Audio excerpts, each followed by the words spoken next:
નમસ્કાર દર્શક મિત્રો.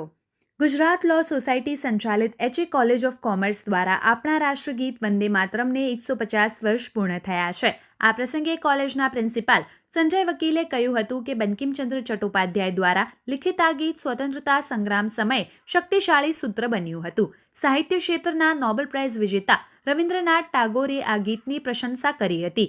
આઝાદીની ચળવળ દરમિયાન વંદે માતરમ રાષ્ટ્ર ચેતનાનું ગીત બની ગયું હતું. જ્યારે અંગ્રેજો જુલમ કરતા હતા ત્યારે આપણા સ્વાતંત્ર્ય સેનાનીઓ આ ગીત સાંભળીને જુસ્સાથી લડત આપતા હતા. ભારતના પનોતા પુત્ર બાલ ગંગાધર તિલક તથા શ્રી અરવિંદ ઘોષે આ ગીતને રાષ્ટ્રમંત્ર તથા રાષ્ટ્રીય પ્રાર્થનાનો દરજ્જો આપ્યો હતો.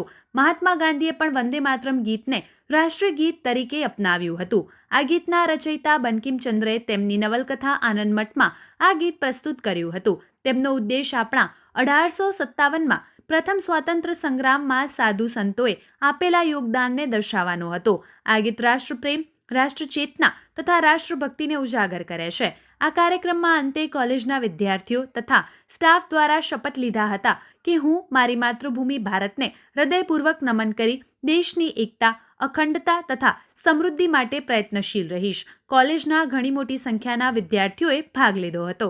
આવા જ અવનવા સમાચારો માટે જોતા રહો અર્થ પડકાર ન્યૂઝ. સંવાદદાતા ગીતા જોશી, હેડ ઓફિસ, ગાંધીનગર.